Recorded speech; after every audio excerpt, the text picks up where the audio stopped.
Happy holidays, everybody. I hope everybody is going to have a chance to take a bit of time and recharge themselves as we prepare for the next year.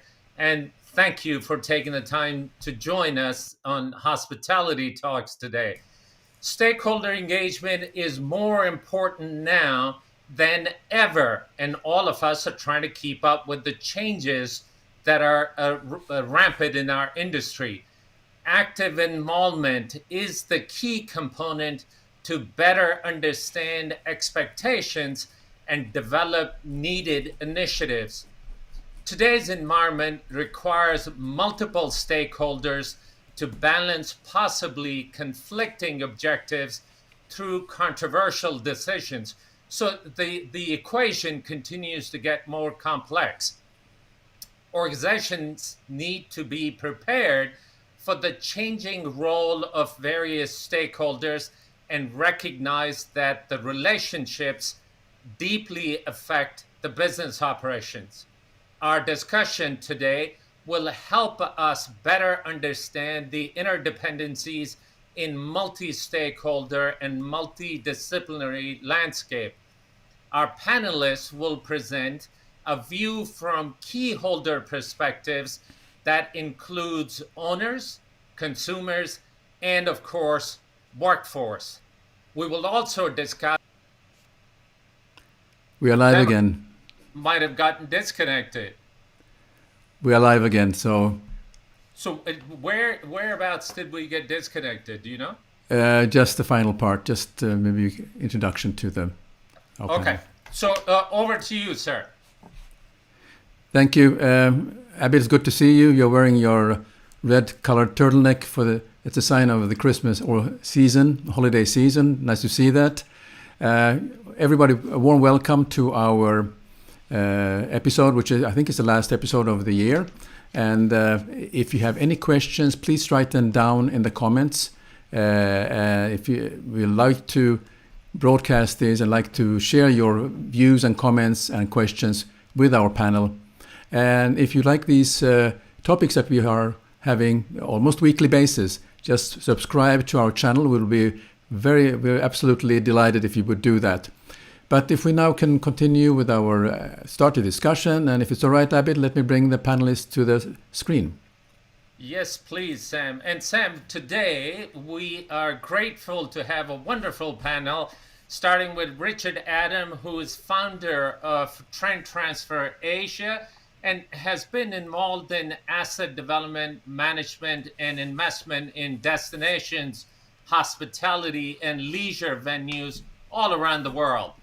He is also an international council member of World Tourism Forum Institute and Global Tourism Forum.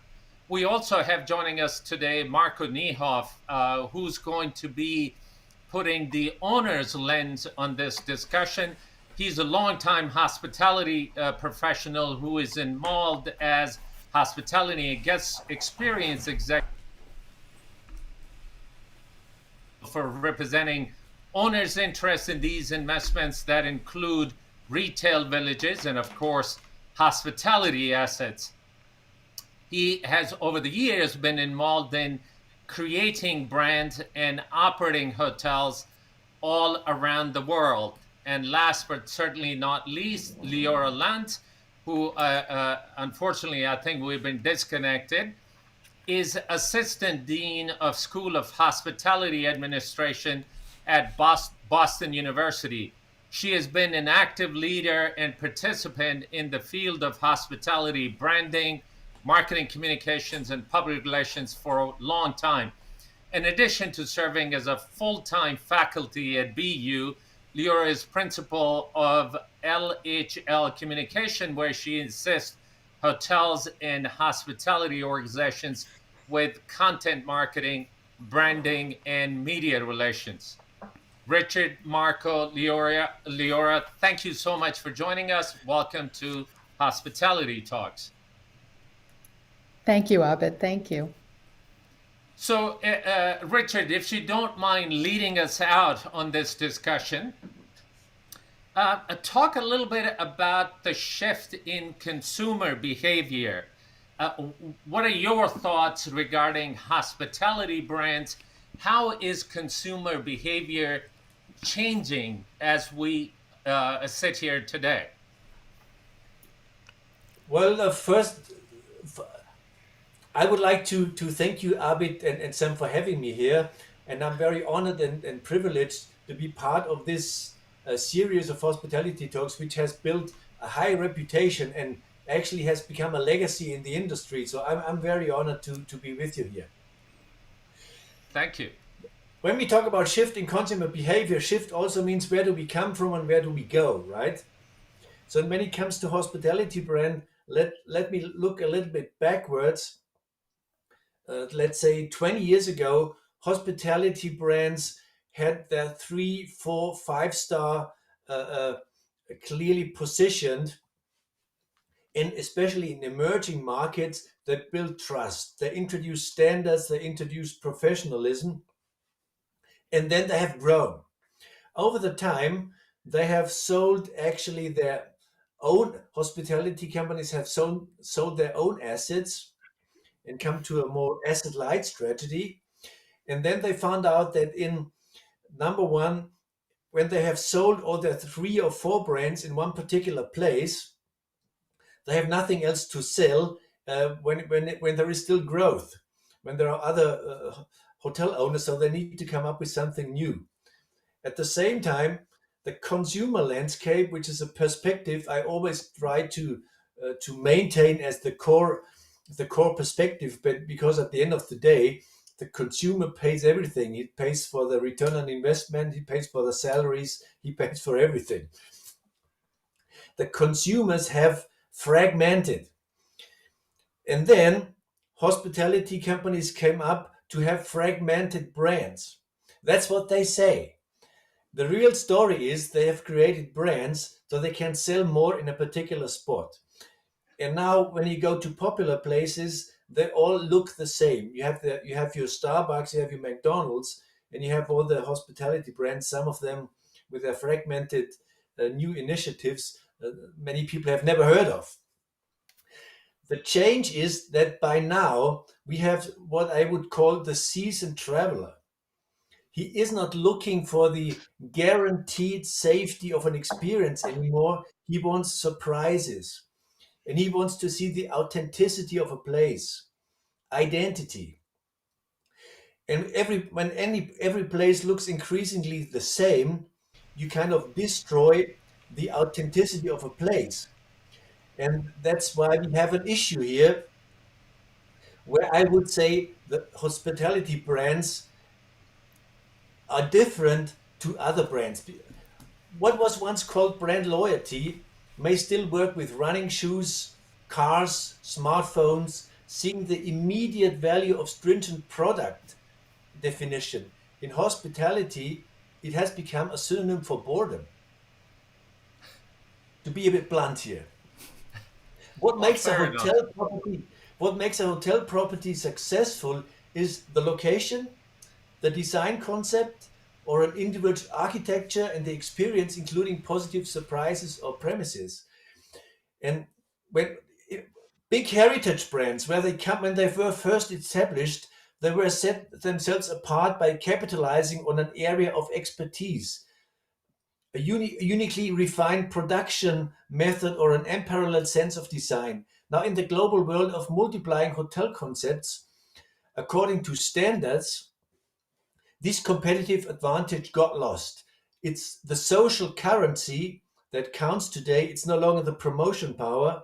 It's the social currency in advocacy and social networks that defines whether this is a good experience or a bad experience. And a brand today is a spirit and not a label concept. And experience has to do with individual profile, character, and uniqueness that requires intellectual property, design and conception, and not paste and copy. So I think that I got over the edge already with the first question. I like to behave with the next one, and then that came to my mind here. Well, Richard, you talked about that the business, our business, particularly for hotels, it is very much dependent on location design. But is that different today? That has always been the case, has it not? The brand proliferation started years ago as a result of the consistency. Brands are emotive, but as a result, they've got to be consistent. Whether you're in New York or you're in Beijing, they have to have some consistency, and hence the brand proliferation. How is that different today? Well, the brand has to be has to have consistency for the brand's sake. But it depends what makes you travel. If you're a corporate traveler, a business traveler, you have your corporate contracts and your corporate rates, and probably if you just need the commodity of a bed and a good sleep, then you may stick to a brand and a loyalty program. But if you choose because you want to discover a destination, you want to get the flavor of the place, you want to have authenticity, then you probably move out of that foreseeable déjà vu brand thing. I mean, you don't go to a place because they have a Starbucks there. I have a Starbucks around the corner. You don't go to a place. You don't go to a place because there is a Marriott or there is a Hilton or whatever. You want to see the flavor of the place. And that's why you choose that particular flavor. And I mean, today you no longer choose in central reservation systems anymore. You choose most probably within some of the OTAs where all hotels are next to each other. And some hotels don't need to pay a royalty fee to the brand. They are more flexible also in pricing and have that benefit you can take as a consumer. Well, let me talk a little bit about technology at this point. I think that's a great segue. You talked about distribution and royalties and consumer being able to find the hotels in a particular destination. What role has technology played, Richard, in changing these behaviors? Obviously, consumer is much, much, much smarter today than they might have been a decade ago. The information is on our fingertips, and we can probably find out every bit about that hotel far in advance versus getting there and having surprises. Any thoughts on what role technology has played in these changing of behaviors? Oh, definitely, yes. So we have that word digitalization in our mouth probably 5 times a day. And the good thing about that is that we can immediately spot the hotel rates, can compare it to other areas, can compare the equipment, what you get. But on the other hand, when it comes to more increasing digitalization and technology, then sometimes it's getting out of hand because it's in the hand of developers, and then they do what is technically doable. What is technically doable not always makes value for the guest. And sometimes companies do things to outsource processes, to let the guest or the visitor or the consumer do the work. That's not what I'm talking about. There is a value in that, rationalization, getting data, but it's not a value creation for the guest. Let's face it, hospitality, the actual product, is not happening in cyberspace. We still have a physical and a social encounter, and that will not be compensated by digitalization. And I'm quite happy that I work in an industry where I will deal with human beings, and human beings will always have a role in there. And I'm pretty sure with increasing digitalization, there will be one day where we will find niches in positioning hospitality products as a means of digital detox. Now, for a week or so, no phone, no Wi-Fi, we will get there that a particular interest group will look for these kind of niche. Last sequence, back to the role of brands. In the 40s or 50s, we had aggregators that control the supply. Oil, steel. I mean, Rockefeller, Carnegie got rich by being aggregators of supply. Today, the OTAs, Booking, Trip.com, whatever, they are aggregators of demand. They control demand. And then Google is the gatekeeper. As a matter of fact, Booking pays $850 million per year to Google to secure top ranking. So that's where the business is kind of manipulated. It's about the OTAs and not an individual hotel or not an individual hotel brand. The business and the ratio of where the business comes from is the same with individual hotels and with chain hotels. It comes from dominantly OTAs. There will be a shift because the landscape is also changing. Once we have blockchain-based systems, that will change the area a little bit. But now we have these aggregators of demand. And the funny thing is, a hotel group is neither an aggregator of supply nor an aggregator of demand. They don't control supply and they don't control demand. They don't even control their own product and their own guest experience because they don't run it anymore themselves. It's kind of outsources. All they have is their label. And some hotels change their label so swiftly that the visitor doesn't even notice because there isn't much differentiation here.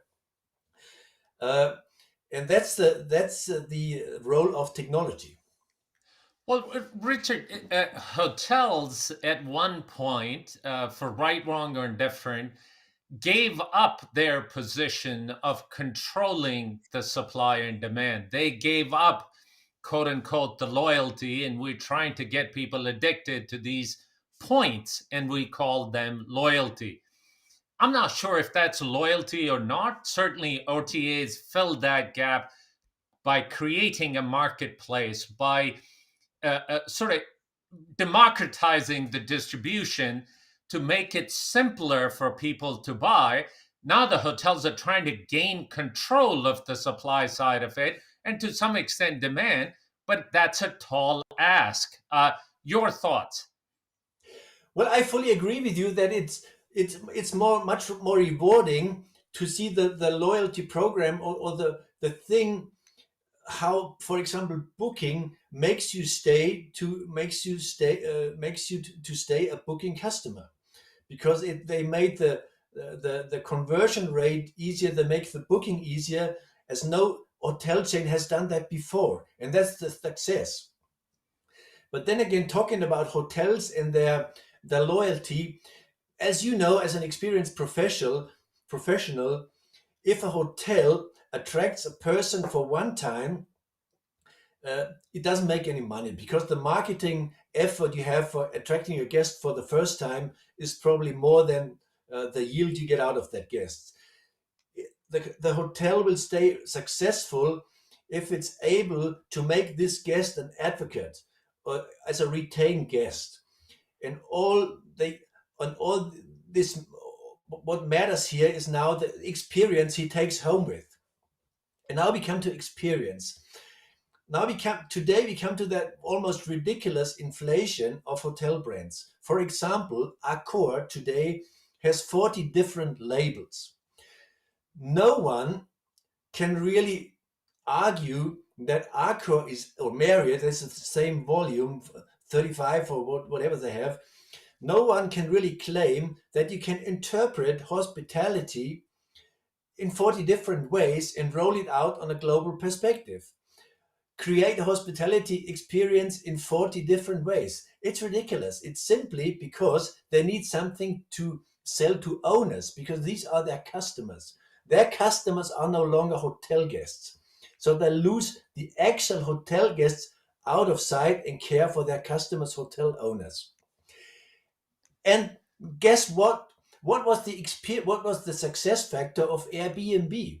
They outsourced creativity and gave people new experiences. I mean, there are a couple of issues, quality control, a couple of issues, but what they did well, they outsourced the value creation for getting new experiences. And that's why they got so strong, because the seasoned traveler is kind of bored in getting that deja vu, which they have seen and experienced, and they want to experience the next level. Fair enough.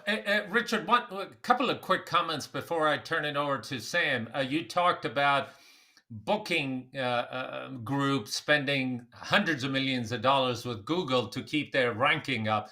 I remember it was, I don't know, about 15 some odd years ago. I happened to be traveling through Europe, and the headline on Financial Times was that Expedia had spent $1 billion in advertising.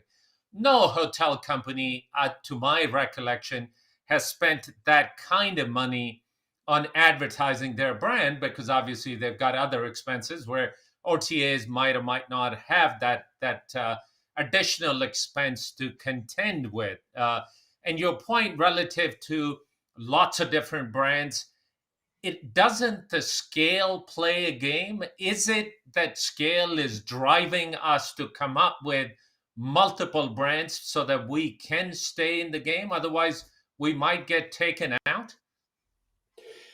Well, what you say about Expedia and what you say about Booking, that they spend an awful lot of money in advertising, is true.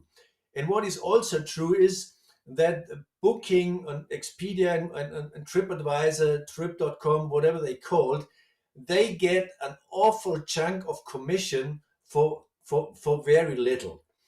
Compared to the actual value chain in a hotel stay, they take a portion that is a kind of over the edge. But there will be changes. People want to book the hotel directly with the hotel, which is probably fair and good enough. There are new ways of these OTAs coming up based on blockchain, which is not based on transaction anymore and commission scheme. It's kind of a system fee. So that landscape will change to the benefit of hotels, but it will not change, from my understanding, to the benefit of some Mickey Mouse label, when it's actually not a label. It's not even a brand. It's not even a label. It's a kind of flag. It's kind of ridiculous today when a new hotel gets built. What brand do we get? I mean, every hotel that has a name has originally a brand. Whether that name has a value or not is a different story. But 40 Accor brands, where probably 30 nobody has ever heard of, it's about the same ridiculous value. So why should a hotel owner pay for a royalty fee for a brand nobody has ever heard of? That business is so ridiculous that investors find out. Originally, it was a full service that they didn't need to take care of anything. A hotel owner just give it away. But today they find out that's a price tag. That price tag costs me, let's say, 15% of the annual revenue. That brings my annual return on investment maybe down from 7 to 4 or whatever. And why should I do that? Fair enough. Well, thank you for that. Let me hand it over to Sam, and I'll be back with you in a moment. Sam.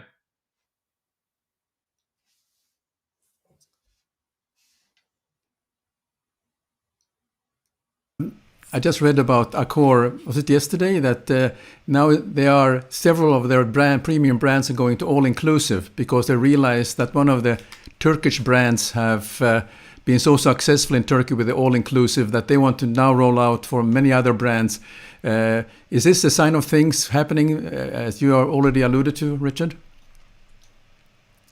Well, you see, with that kind of bloated brand inflation, which I think it's not a brand, because a brand is a spirit, a promise, and what they do is they just inflate labels.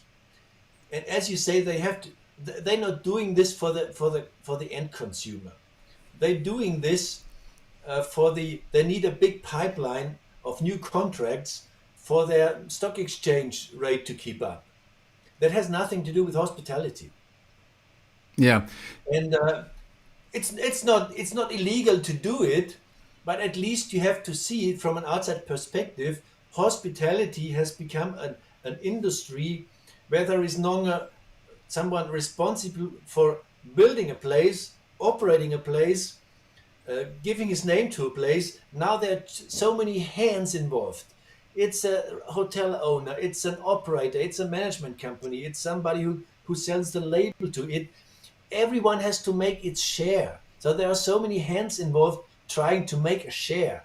Yeah. And at the end, there is an individual small boutique hotel, family run, creates great experience. And I personally am an advocate that customers find out that this is the place to go. Yeah, and also, I mean, there's a generation of professionals, not necessarily in hotels, but also in other businesses that I'm dealing with. They're looking for something else. They're looking for an experience that will. They talk about sustainability. They do their homework, whether the hotel is a greenwash or whether they are sustainable, truly sustainable, because they can check the data that is coming out from different sources. And in fact, a friend of mine went to one of those hotels, I will not mention the name, and they went to talk to the staff and ask the question about you talk about sustainability. Can you help me to understand what are you really doing about it? So isn't that the way things should be, that the consumers are asking those hard questions and hold, so to speak, the brands responsible for what they're talking about? Well, that's a very interesting question, Sam. To my understanding, 3 components make a destination or a place successful. Number 1 is the experience. Number 2 is the advocacy and retention. And number 3 is the sustainability.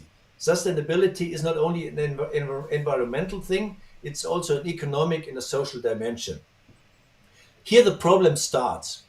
When you have a hotel franchise, 15% of the revenue goes out of the country again. In terms of regional value chains, that's not perfect sustainability. And to make it even more ridiculous, I've recently heard an interview from a representative of a big corporate hotel group. They said, our corporate travel now is carbon neutral. Our corporate travel. Normally in a hotel industry, there isn't even a corporate travel needed. So you neutralize things that are completely unnecessary anyway, compared to going back to a core, nice hospitality experience that represents the spirit of a place.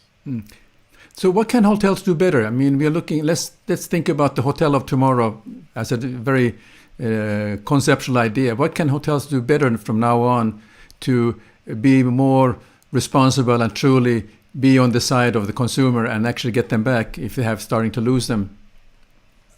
Taking on the concept of sustainability, that's a very good question, because I think there is a great need.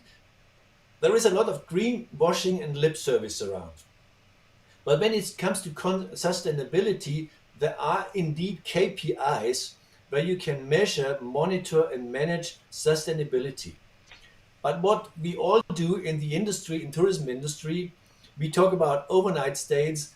If it's more advanced, we talk about RevPAR. We talk about arrival numbers.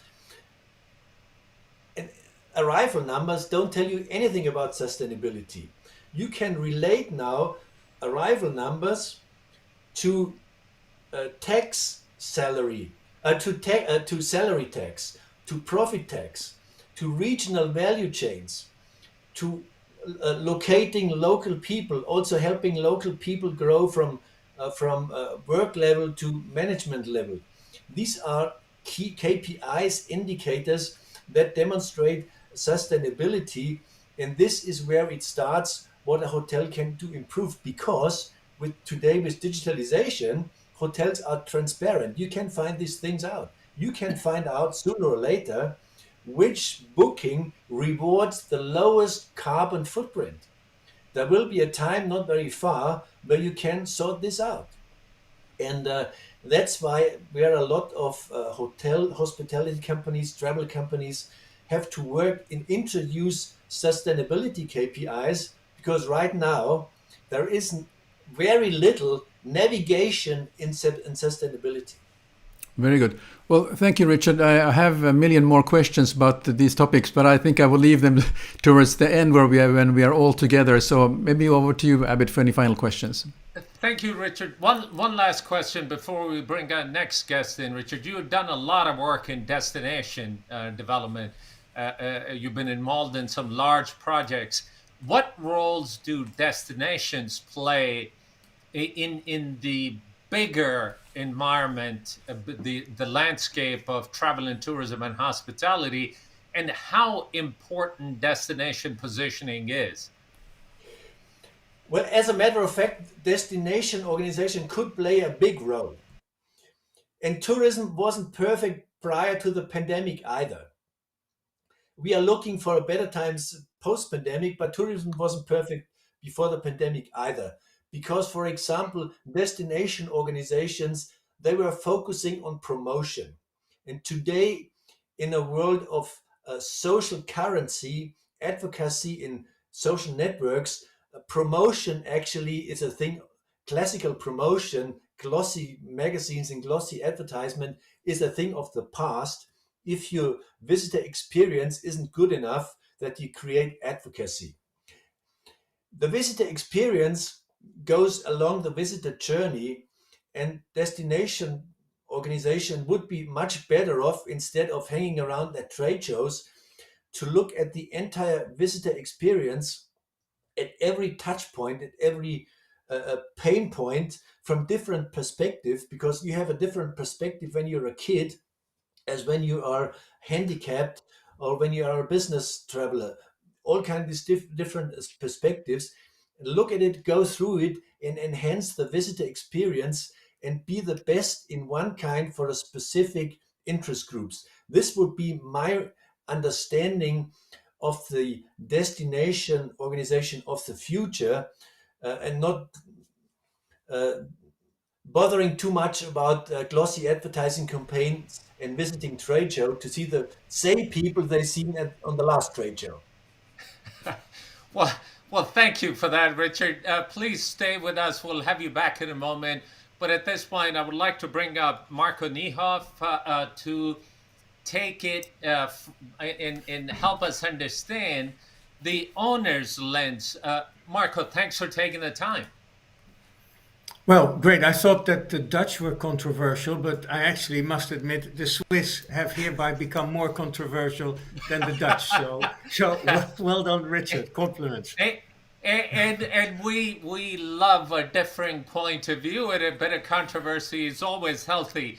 So, Marco, how has owners' expectations evolved over the last decade? Are owners to be blamed for having unrealistic expectations? I don't think so. I don't think that owners have unrealistic expectations. I think that their expectations have changed. Where we used to just hand over the hotel to a management company, and then you were lucky to approve a budget and a general manager, and that was about it. I think that has really seriously changed, and I represent an owner now that is actively involved in the management of the hotels. And I think that is a major, major difference that is happening. I also think is that owners expect very much a differentiation in the brand, but it doesn't have to be the big brand. It can be the smaller brand. It can be an independent brand. It can be a brand that belongs to a bigger brand where you use the reservation engine or where you use their marketing engine, etc. There is a very clear difference that is happening there. I also think that at the end of the day, each management company needs to bring value to the asset. I don't think it is no longer where we just look at the value of the profitability of the bottom line. I think it is as well what is the residual value that stays on the building by that building being managed by company X or by company Y. I think that is changing as well versus a pure look at the cash flow or a pure look, what's the branding, what's the service, etc., etc. It's very much more of a value generation than anything else. Marco, is that really the case, or are we still worried about servicing our debt from one month to the next? And we are so myopically at times focused on the cash flow, that I'm not worried about what's going to happen next year or the year after. For that matter, I might not be worried about next month, particularly if you look at the last couple of years, where unfortunately operating in pandemic has been all about survival. Now, you've just opened a couple of hotels in the height of pandemic. Tell us a bit about what performance challenges were you up against, and how did you overcome those? A funny thing, it became almost geopolitical. Hotels have to deal with geopolitical issues, and I'm a chairman of a company in Switzerland as well, and borders closed, Christmas empty. Nothing to do with the brand, nothing Yeah. to do with the hotel, nothing to do with the location. Purely done, government regulations, tests, 10 days quarantine, you name it. All of a sudden, that started to play a role which has never played a role before. Take California. We've opened up 2 hotels in California in May of this year. Toughest openings I've ever seen because of, again, government regulations. Open, close, yes, no, mask, etc. You had to deal with issues that we normally never dealt with. What we also see is staffing, and everybody knows I'm not saying anything new to anybody, but finding staff, and then once you found them, retaining staff, especially in the hotel business on a lower level, what's happening, people can get $5 more or €5 more, €3 more per hour, they're gone. And that loyalty there towards the brand or that loyalty towards the management company is becoming less and less. People I see, and especially then lately in California where I opened hotels, people were not willing to work in the hospitality industry anymore. I think it is a worldwide problem. I see it in all of our villages as well, all over Europe, and not so much China, but all over Europe, where people don't want to put themselves in harm's way necessarily during this COVID crisis that we're having, even though some of it it's only a cold, but that's a different story. But Marco, isn't that a product of years of what has happened in the past? Our industry, and all of us have been around for a bit, our industry has never known to be massively lucrative and rewarding. And quite candidly, when you put the lens, and we'll hear from Leora in a bit, when you put the lens of younger participants in the labor pool, this industry has a stigma of being a total grind. So isn't that the result of what we're seeing today? That, well, I'm not going to make that much money. Why would I want to put myself in harm's way? Not only that, there aren't that many resources, and I'm being chewed out by every single guest that comes in because restaurant is closed, pool is not open. It takes me half an hour to get you your clean towels, or whatever the case might be. You're absolutely right. And I know, for instance, in California, at a certain stage, there were hotel companies that donated cars to people in order to commute to work. They were coming up with incentive schemes that if you only stayed 3 months, there was a $5,000 sign-on bonus. And if you would stay 6 months, there was a $10,000 bonus that came in. And what it does do, and we see it as well currently, that we have to adjust our rates because there are people who are working for $3, $4, $5 more and work from 9 to 5. Very simple. And Yep. if you look at the entire distribution and the DHL, the UPS, etc., they're expanding. So for these people to say, no, I'm going to drive a truck, thank you very much, instead of working in the hotel industry, and I make $2.50 more, yeah, that is really a problem. And we have to get out of this minimum salary wage thing in terms of we pay people the lowest of the lowest that we possibly can get away with. I think that is where we see that we have to invest seriously in some of the minimum wages, some of the benefits we give, some of the prospects of growth that we give in order to bring these people back. And that is not an easy job because you're absolutely right. The industry, and I've been part of it since I'm 16, we've abused in that respect. We may have abused our workforce a little bit, and it's a little bit of payback time now, to say it. Yeah, well, look, all of us are in our early 30s, but we look like we're a lot older. Marco, we'll park that discussion about the workforce because I'd love to hear Leora's point of view, and I'll bring you back on that in a bit. But talk a little bit about your lens, owner's lens, in selecting a brand or going to an independent or going to a soft brand. What is your preference and why? You see, you asked the question, independently versus branded. It has to be independently branded. If it then belongs to a larger brand with a clear identity that will help the asset, or that it fits into the local environment, or that is part of the local community, then it's the right brand to take on. I think the days are finished where it says, okay, that is X on the top or Y on the line. Okay, great distribution channels, bring them in. Thank you very much. We filled the hotel. I think those things have very, very clearly changed. We want to be part of the engine. We want to be part of the sales force. But as much as was mentioned with the earlier speaker, you have distribution channels that are expensive. So why don't I rely on those distribution channels versus having to rely on and those distribution channels and the management company channels, and then in between there's many different fees that sits in between as well, where you very rightly so, you go from an 11% rate of return to a 4% rate of return because of all those fees that sits in between. So at the end of the day, the way I look at it, it is that management company that aligns itself with the owner more and more and more will eventually become the winner, because owners are taking an interest in it. They're no longer willing just to sign the hotel away and says, okay, I'll see you in 30 years. Those days are gone, in my opinion. Well, those were some of the best days.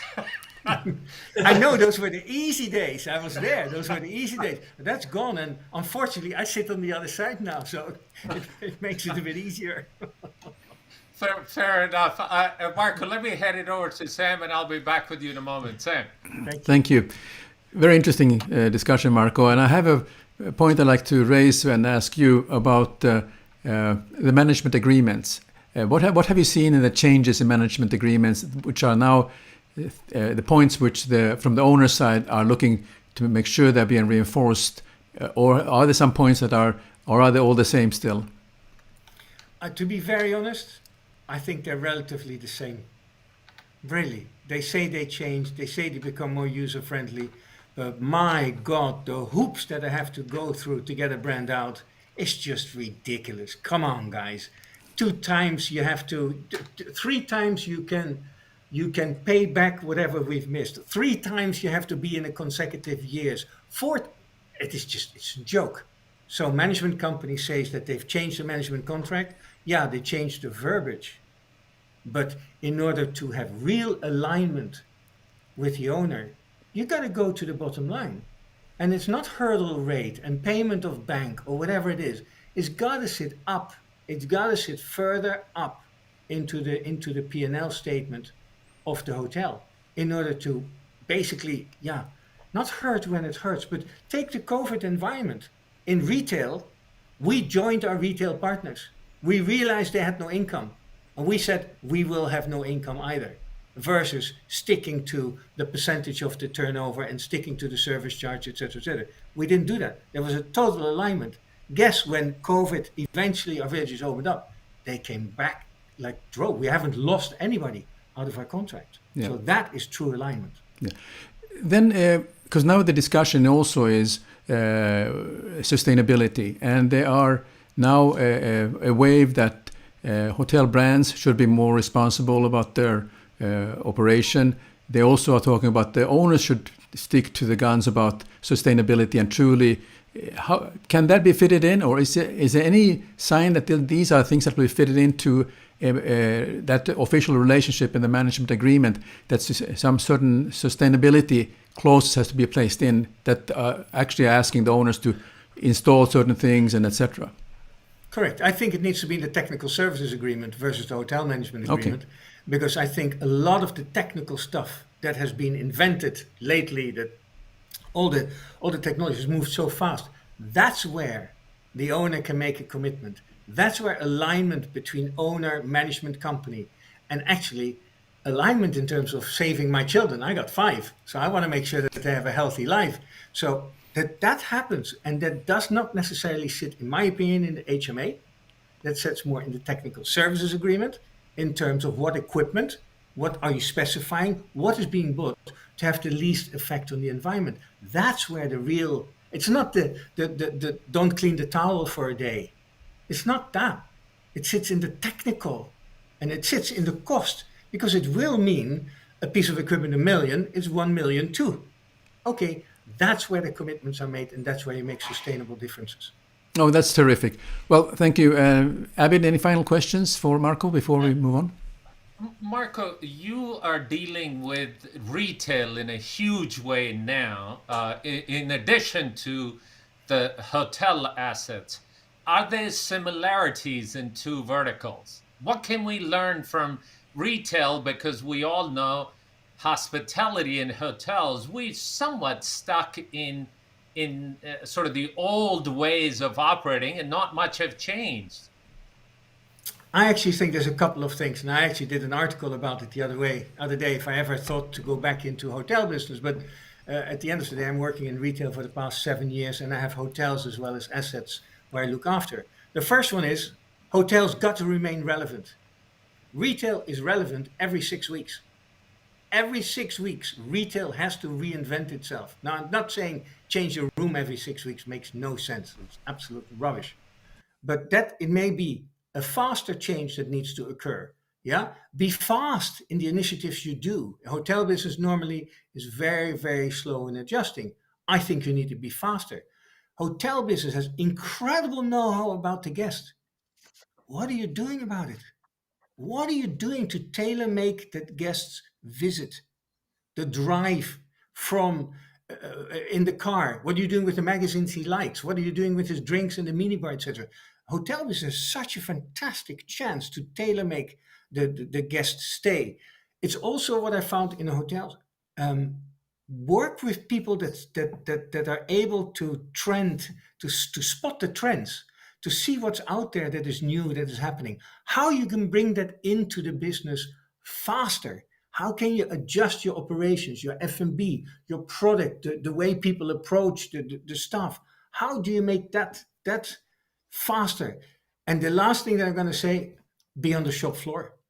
I found it very difficult nowadays in a hotel to find a general manager. I find it very difficult. I don't see them anymore. They're gone. They're sitting behind computers and they're looking at the flag because it's up, or the flag that it's down, or they're looking at the ratio and it's up or down. And I know that is part of work, but at the end of the day, and Abid, you were very, very right, or the previous speaker was right, who said, thank God we're in the physical business and it is about people. But I think a lot of times we forget that is when I stay in the hotel, I pay part of the salary of the general manager. Well, Marco, the general manager demands have changed dramatically today. So general managers have become more business operators, hence the reason they're looking at the ratios and spreadsheets and trying to figure it out how they're going to justify $10 that was spent on whatever it is to either an owner or a brand. I've always said, unfortunately, general manager has become the ham in the sandwich between owner and the brand, and they get squeezed from both ends. Is that not, again, a change that the industry has to recognize and go through, or is it wishful thinking on our part? No, I don't think it's wishful thinking. And to be very honest, I've been hotel general manager myself long enough. It's the time where you have to be, when you have to be. A general manager's job has become a lot more difficult. There are more stakeholders today than ever before, because it's not just the hotel owner that's important. It is also not just the staff, the community. You want to talk about social responsibility. My God, that is even important in terms of your local community. But it is the time, where and how that the general manager is during the life of a guest stay where you can make the difference. And I'm not saying you need to be a lobby manager. Absolutely not. It's not what I'm saying. But I do eat breakfast. Your chance, Fair no? enough. Yeah. Yeah. So true. I think that's an excellent segue to go to our next guest, and we'll have you back, Marco. Please stay with us. Great conversation. Leora, thank you for taking the time. Of course. And this was really interesting to listen to. And I appreciate both gentlemen's perspectives because in my own career, having worked on property in a hotel and for a region and in marketing and in consultancy and now working in education, I absolutely understand and respect all of the perspectives. And it's amazing how it all comes full circle. But especially now, Abid, if we're talking about the hospitality student, everything that was just discussed is important to this stakeholder. I absolutely, unequivocally, the delivery will totally fall apart if it was not for finding the talent that is available. And we've talked a bit about the difficulty in finding the right talent. Not that it's been easy. As a matter of fact, the turnover in this industry has always been extremely high. It's only gotten worse in the last couple of years. Tell us a bit about, you heard Richard and Marco talking about what the demands on hotel is. The stakeholders that are involved in this business now are ever more pronounced. What is the role of education in this whole puzzle, and how can we better prepare the future leaders? You know, I'll start by sharing. We have at our school, we're Boston University, we're the School of Hospitality Administration. And 2 years ago, we were supposed to have had a hospitality leadership summit, actually scheduled for March 20th of 2020. And a week before, we did need to cancel it. But I can tell you that then, pre-pandemic, our number one topic at this summit was how to attract and retain talent in this business. So COVID, interestingly, of course, when things came to a standstill and all of a sudden there was this excessive talent pool from the industry available to work. And now that people are coming back and using lodging and restaurants and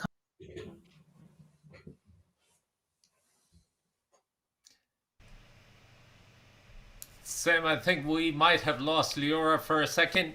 If you don't mind. Apologies, Oh, I keep getting disconnected. But what I was saying is 2 years ago, our topic was how to attract and retain talent. And it still hasn't changed. If anything, it's become even more escalated. You know, we're teaching in the Boston University School of Hospitality. These students, undergraduate and graduate, are very passionate about our business. It's not just hotels, by the way. It's not just lodging, and it's not just restaurants. And I want to explain what we do in our school. We actually have expanded the definition of hospitality because not all the students necessarily want to work in hotels or restaurants. We've expanded our definition to any business that has human interaction because, as we just heard before, it's about people and social connections. And we want to teach what hospitality means is actually people and human interaction to create great experiences. So to Richard's point about tourism and destination marketing, and I used to work at a CVB, so I can appreciate that perspective. And even what we just heard Mark.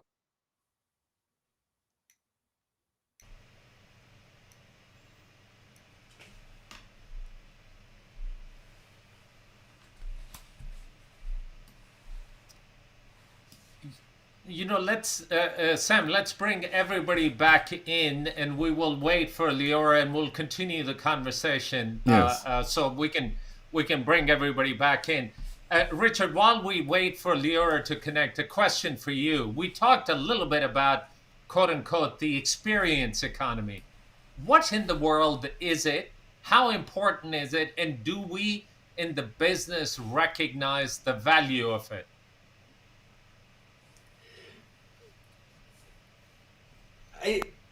I very much like what Marco said when we came to that branding issue.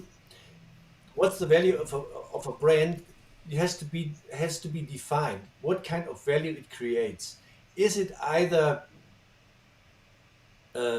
reputation? Is it distribution? Whatever it is. And one of the aspects is it really creating experience? Because experience is the only thing a hotel guest or a visitor takes away. That's the only thing he takes away home. And that's the only way he builds his retention or advocacy decision on it. That's why we are all in the experience industry and not in the transaction industry. Once we understand hospitality as the transaction industry, we will soon be kicked ourselves out of business, because we lose the most powerful thing, which is retention and advocacy. That's why we have to understand this as the experience industry. Leora is back, so I did do my best to do the intermediate kind of bridging. It sounds like you did. I'm not sure why I keep getting bounced, so I apologize for that. But no I worries. think That's the challenges of technology and where we operate in. So, Leora, back to you. sure. What you dealing with the future leaders, I hope, for our industry that is near and dear to our heart, because the industry has had a challenge in attracting people more so now than ever. What are the students telling you? What has to change in this industry for it to be attractive? I'll tell you, the students were willing to work during the pandemic. But what happened was they would get 14, 15-hour shifts in one day and then be asked to work 5 days in a row. And then we were wondering why they were burnt out and didn't want to go back. And granted, times were different and these were difficult challenges and highly unusual, but it's not a way to necessarily retain people. I will also tell you that some of the values that we have heard Marco share and Sam-Erik, a lot of the ones that you actually brought up, particularly sustainability, but I will tell you questions of connection to community, diversity and inclusion, sense of community, those are values. And this generation of students, and I've been teaching at BU now where I've had millennials and I've had now the Gen Z generation, which is much more technically savvy. But they are very values driven and they want, and I've actually teach in my marketing classes a concept called employer branding. It's actually, you need to brand yourself as a place to be desirable to work. But that means you need to live it and not just pay lip service. And that's what these students want to hear and want to understand. They're almost interviewing you as much as you're interviewing them for the job. And so it really needs to be a two-way street, and it really needs to be quite genuine because the students can see right through that. Leora, talk about the expectation gap between what these students or the skilled pool, if you would, of workers, what their expectations are and what the organizations are able to deliver. And how much of it is yeah, we recognize it, and it's always yeah, but, and then it goes away. What are you seeing? Well, let me share with you what I see in our school, and I'm not saying this is typical of some of the other hospitality programs.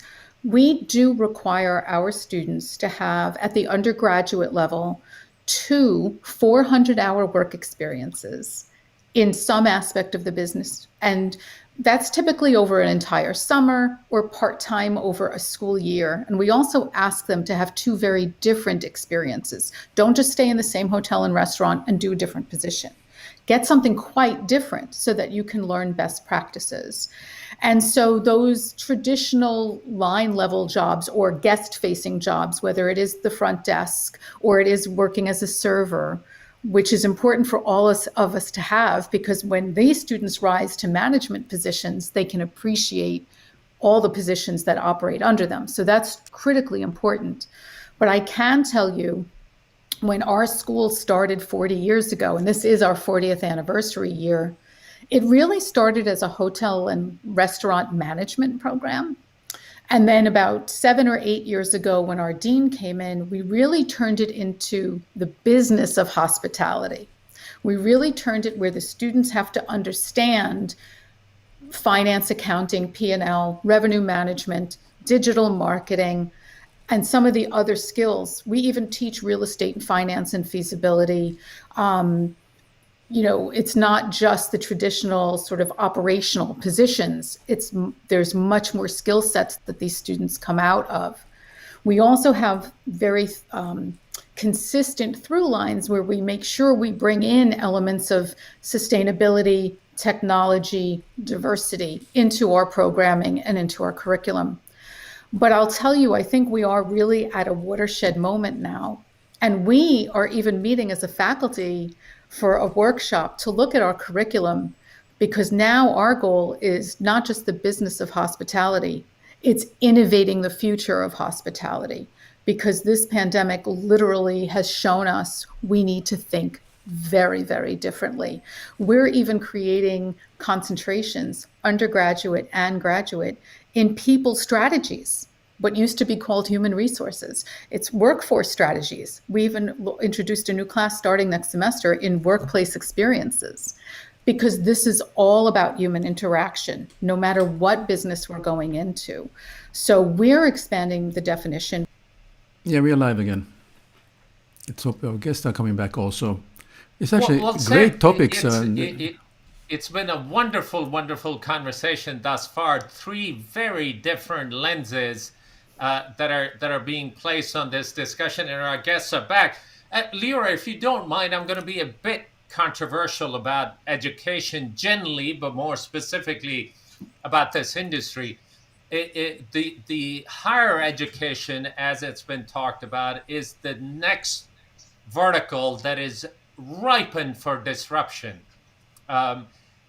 Schools still rely more on a PhD thesis as opposed to a practitioner that could come in and tell the students and prepare them for what they have to look forward to, good, bad, or indifferent, so that the students are better prepared.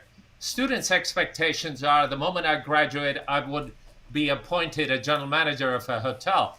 And there is a massive gap. What is being done from both sides to bridge that gap? Again, I can only tell you about the program I'm involved with. I can't talk to other hospitality programs, but I can tell you we have a really beautiful balance of the research faculty and professors of the practice, of which I am professor of the practice. We want to make sure that our students graduate marketable. They need to be job ready. I actually teach seniors, frankly, because my goal is to get them what I call on the other side of college. So I agree with you, because in terms of higher ed, research is a major component. I can tell you that our research, a lot of our research in the last few years and specifically, have actually focused on the sharing economy and the experience economy. So we'd like to think that we're really relevant with our research and what it's involved. A lot of it had to do with Airbnb and its successes or drawbacks. But we do have a beautiful balance of professors of the practice so that the students are job ready, because our network and connections also enables them to get that first job or internship. And that's just as important. So I hear you on that. And what I would also say to those folks who say, you don't need to have an education to go into hospitality, my answer to that is, by not having programs that focus on hospitality, that means we're making a statement that this isn't something that we should pursue as a career. And I think we need to start even at the high school level, even below the college level, a step before that rather, to say that this is meant to be a career. This is not meant to be an industry for just a one-time job and a short-term stint. We want you to be career-driven and have various experiences in your own career in some aspect of the business. And I think our generation has done that. I know I myself have 35 years plus already in this business. For this current student, the millennial or the Gen Z student, we want to make sure that they want to pursue that also. So that would be my answer to education, in terms of we need to validate that this is something that is career worthy. Well, look, I'm personally a big believer in education, and I think not only that we need to build our bases to stay relevant in today's world, we got to continuously be learning, either in an academic environment or otherwise, whatever works. But careers in Europe, if you look at it, for the longest time, they were developed through apprenticeship. It was very clear as to how it was going to grow. Education in this sector is relatively a new concept that people are starting to question. Well, look, I put 4 or 6 years, a lot of money spent. I get my receipt in form of a diploma of all the money that I've spent, and then I go, is there a return to that? Your thoughts? Yeah, that's a great question, and that's where the industry has to help out our students to be able to entice them to want these jobs. And so I realize from the perspective of an owner, and I respect that, this is not the easiest thing, especially to the points we just heard. You've got an asset manager and an owner and the distribution channels, and you're paying out commission here and you're paying out a fee there. And what comes left to the bottom line? So maybe someone just has to be bold and make a complete overhaul and shift in how they approach things. And maybe it's actually easier to do with the smaller brands and not the big scale brands that just have these monstrous machines to try to have to manipulate. But if someone can be brave enough to be able to make some kind of seismic shift, although I have to share with you, there is a book that I read last summer that was recommended to me by Sloan Dean, who's the CEO of Remington Hospitality. It's called Atomic Habits. And it's a wonderful book because what James Clear is saying in the book is to make big shifts, you have to take small steps. Because to be able to do something very big all at once, it becomes a fad or it could be catastrophic and it won't have sustainability or endurance. And so I would just sort of challenge and maybe ask some brands and companies, whether it's lodging or any other company with human interaction, take small steps to get to that bigger goal, because somehow you do need to appeal to workers. You need a workforce. The technology is important, Abid, not necessarily to replace people, but maybe to replace certain services or amenities or functions. But by the same token, the employees working there need to know how to work the tech, because when it doesn't work, somebody's got to fix it. So you need educated employees, so you need to pay them for their knowledge. So I would say you're right. We do need to make a change in that. Somebody hopefully is brave enough to take the small steps to get there. Well, thank you for that, Leora. Technology is very important, not only from a consumer perspective. To deal with the consumer, the workforce need to be tech educated. I was reading an article and I thought it was an incredible initiative. I believe it was MGM Resorts that recently launched a virtual reality where they take these goggles to their job fairs and let the candidates really experience what it's like before they would start working. At least it bridges some of that. Now, I don't know if they're putting all the nice guests or they're putting all the nasty guests, but it would be interesting to see how that goes. Let me turn it over to Sam, and I'll be back with you in a moment. Sam. Yes, Leora, I caught something you were talking about that you are teaching is called employer branding. Could you share a little bit more about it? Because I found that very, very fascinating, because my actual question was what can the industry do better to reinvent themselves from the talent perspective? So I think maybe there's a connection there. There is a connection there. That's a really good observation. This came up in my marketing class this semester. We brought this up as we take hospitality clients and we work with real professionals in the industry to conduct primary research, secondary research, determine target markets and personas, how to communicate, what are the messages. And so we decided what's really important today as a target market is a potential employee in hospitality, because that's what the hospitality industry needs. And to be appealing to a potential employee, what's important? And what's the right way to communicate with them? Because guess what? This generation, they are looking on TikTok. And if you're there, They might want to connect with you. If you're not there, they don't know about you. So knowing where to find them is number one important, but knowing the values, as I alluded to earlier, the same values that are important to the consumer, by the way. Here's a consumer of a potential place to work. And so they care about issues. They're very issues focused and issues driven, this generation. And you know what? Good for them. And it keeps us on our toes, and it makes us have to up our game. And so if an employer can appreciate the values, it's not just about extra pay. There's other elements to wanting a person to come work for you and making sure they stay. And that's part of employer branding, Sam-Erik. Yeah. I just need to share something, because when I completed my corporate career, I had a few years of trying to become the hotel consultant, which I have to admit that it was a little bit tough trial. But I joined recently, or a few years ago, a architectural firm, and they all are half of my age.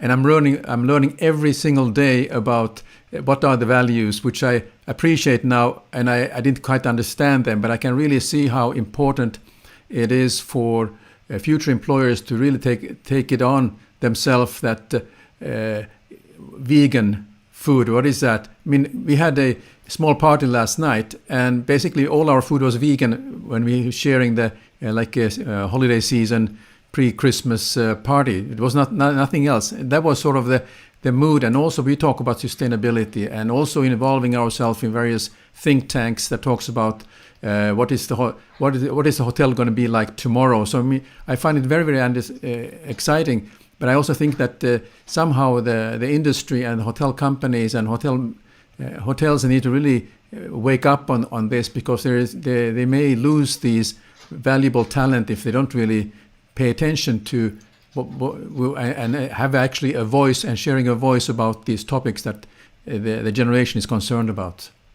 I couldn't agree more. We had in my class this semester, we had one team of students work on a reconcepting of a seafood restaurant in Boston, right?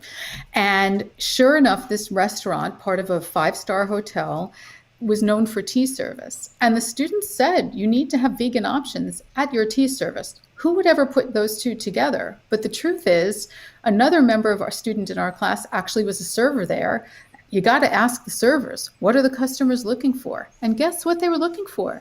Vegan options for their tea service. So it's not a trend. And it's interesting because I think the word trends make us feel as if it's just a fad and it's only here for the short run. That's not true. They're here for a while. They're here to stay. And so thinking differently, that's why I honestly really love being in the classroom, because it's keeping me fresh with how this generation of customer, this generation of employee, and this generation of passionate hospitality aficionado is thinking. And that's really important for us to stay sustainable as an industry. Yeah. Any comments, Marco, on these topics?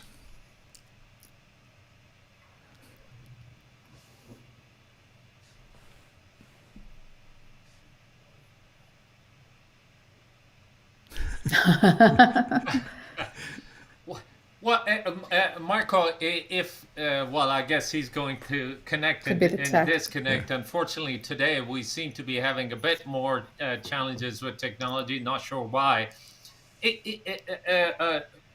Marco, you're back, and I hope your sound is working. So if you don't mind, I'm going to ask you the next question.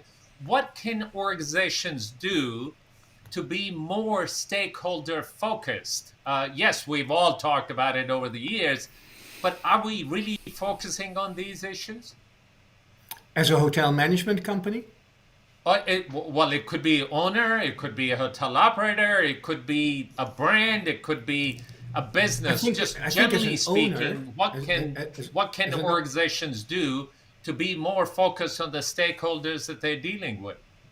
I think as a owner, your biggest avenue of communication is the hotel management contract. That's very clear, unless you run the hotel yourself and then you have that influence. So it is from you to the hotel management contract, and the hotel management company that needs to take on that stakeholder management from that side. Because you got to be careful as well that you don't get too much involved, because you get too much involved, you get a letter of interference. And all of a sudden, you go back to the old hotel management contract. Well, we're not standing up to the pro forma that we've given, and thank you very much. You're standing out to dry as an owner. So, and that is where I think one of the questions you asked me is that what should we do differently? I said that embracing of more active owners is the future. That's where it's going to go. Nobody's willing to give an asset of 200 million, 300 million, 500 million to a hotel management company and step away. It's not. And Richard said it very, very, very right. There's a certain French hotel company he mentioned. How can they have 40 brands? They're just fooling themselves. That's what they're doing. They're fooling themselves. So I totally agree with Richard. Well, look, let's talk a little bit about the resource allocation relative to stakeholders. Is there a commitment, and Leora, if you don't mind, I'm going to ask you from a workforce perspective, are organizations putting resources to take care of this workforce stakeholders?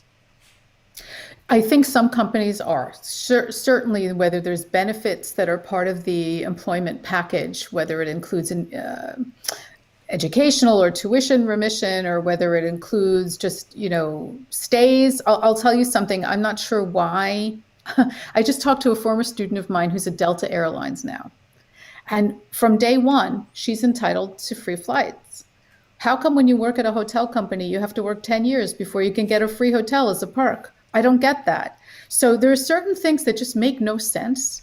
And I think that's where we just really, really need to assess, what can we just take a look at our offerings and go, really, what were we thinking? Can we modify that? So I think it's worth a look.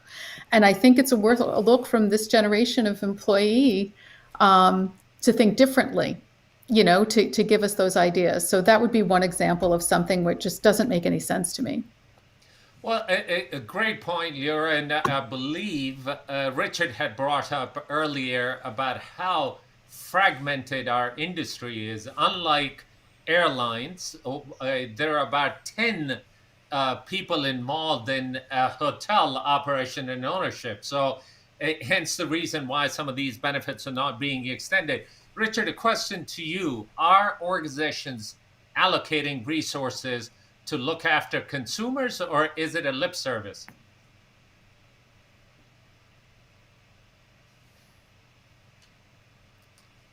Richard.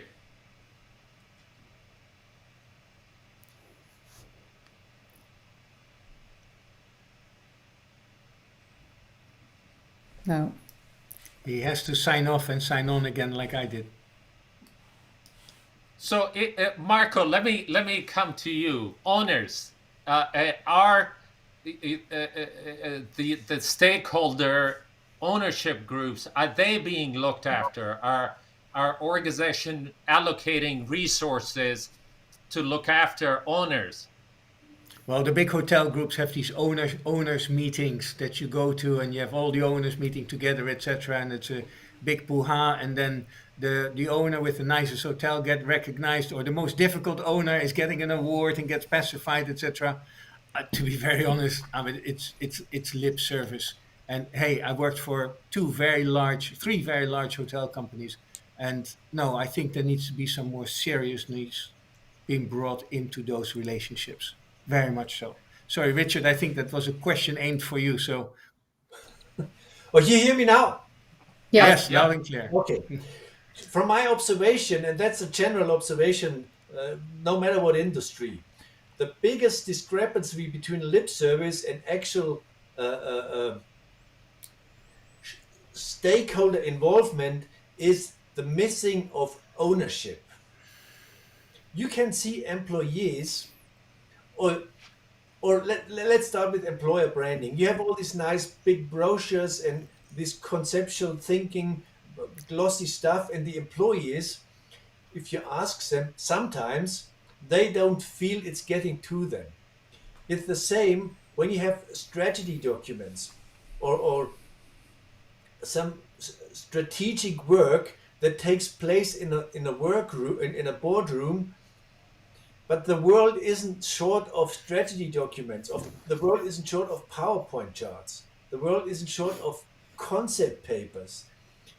They lack execution, and the key to execution is ownership, that people understand what is my individual role in this entire segment.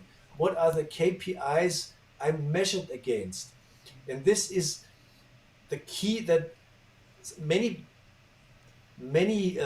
executives don't care about creating ownership. They are good in giving orders or whatever sometimes to their own benefit, but they don't care about creating ownership. But people only deliver when they have an ownership. And to me, Fair enough. ownership is the key buzzword, which is the missing link of actually delivering strategies. Well, look, that would be important even from a workforce point of view. If you feel part of it and you own the process and what's being done, you're far more committed to it. Leora, looking at generational differences, is our industry still attractive, or are we needing to reinvent the entire thing?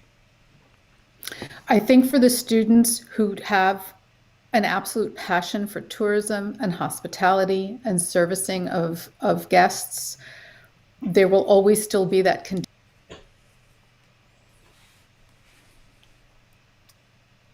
Well, I think maybe, Sam, today's questions in the session is way too controversial. That's why we keep disconnecting.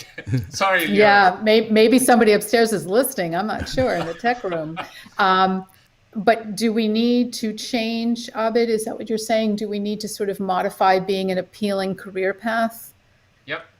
I think we need to do something differently, yes.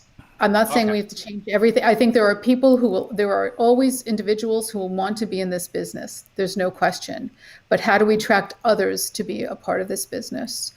I'll just share one other side note. I mentioned earlier, at least hopefully that came through, that we are expanding the definition of what is involved in hospitality in our programming. And we've included senior living. And sure enough, in that business, in that sector, which in the United States is actually probably a little bit more structured than it might be in other parts of the world, but the growth, career growth, is faster than it is in lodging. And so, why does it have to take someone so much longer to be promoted to a supervisor role in a hotel, for example, or to some other management position, when they've had that kind of experience where they've shown the skill set? So I think between values, pay, I know this is a big ask, and even career growth acceleration, I think we have to take a hard look at what can make it appealing as a career opportunity. Yes. May I make a personal comment to that particular aspect, because that's very personal? Please. I am brought up in the hotel industry, basically breastfed from my parents because they had already hotels. I did an old-fashioned apprenticeship. Every job, every department I've been through. Went to hotel management school, worked in a couple of hotels, and then I thought I have to go to university, otherwise I get stuck in this kind of environment. After university, I joined one of the big management consultancies in the US. And I got involved with other industries, other business models, completely other worlds. And then I suddenly started to miss what I have never thought I would miss. Basically, in hospitality and in travel and in tourism, we always deal with the good sides of life. If you're in a company that produces whatever XYZ technology, that's not always the case. Our business, of course, it sometimes looks a bit tough behind the scenes, but our business always deals with the nice sides of life. And that's a beauty and that's a magic no other industry really has. Very true. Very true. And that's the communication part of it. If I can, but I agree with that, Richard, in terms of, it makes us appreciate recreation and experiences and travel, and there's a healthy benefit, there's a well-being benefit to all of that. I guess what I would say is, in terms of operational positions, right, especially in hotels, or at least my generation, you rolled up your sleeves, you had to pay your dues, and if it meant you had to work what you had to work, we did it without even questioning it. I do think there's more of a sense of a need for a better work-life balance from this generation of employee that we also need to take a look at. So yes, they can appreciate that. I have an example about life. I have an example about what I see is the disruptors that these, so to speak, potential employees of hotels, they actually just have a startup culture. They start to their own little business. For instance, about becoming a housekeeping company. So they actually move from hotel to hotel and actually provide these services. And they actually have a better control of what they're doing in their business. So they're not anymore an employee of a hotel, but actually they're running their own business and they're selling these services to hotels. Yeah, I also find our students have much more of a startup entrepreneurial spirit in addition to the hospitality. I think they will be some of the problem solvers of our industry with certain elements. So there is that entrepreneurial spirit. But let me say that we absolutely have students who are applying to some of the big brands' management training programs, going through operations, and then we have students that don't go into lodging. They might go into other businesses where their hospitality skill sets are very, very relevant and important. Marco, you get the last word before we close the session. I know we have run over quite a bit, and I know you're pressed for time. Any last comments before we close the session? Okay. Well, unfortunately, our sound it continues to have. I got it. I think, Abed, very simple. Very simple. We are in a physical world. Let's celebrate that we're in a physical world. We have COVID-19 all around us.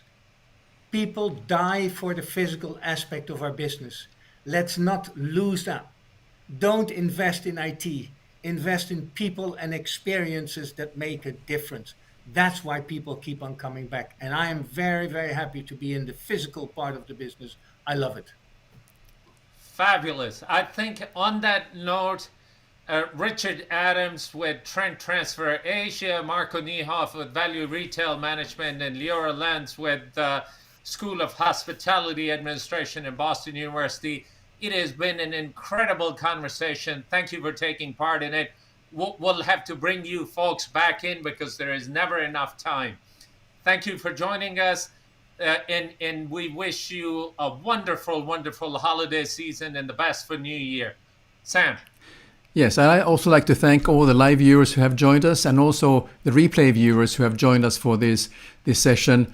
And just remember one thing, actually Santa Claus is from Finland, so don't forget that and be nice, so then you have a chance to get your Christmas presents. But I'd like to also thank everyone who has joined us for this year, because it has been a fantastic year, even during these challenging times that we have got some fabulous guests. And this particular, I think this is one of the highlights to our hospitality talks was this guest today. So it's really appreciated, and I'm sure we will have lots of replay viewers who will be joining us to listen to it again and again. So thank you very much, and I will close off this broadcast and Happy New Year, and see you next year.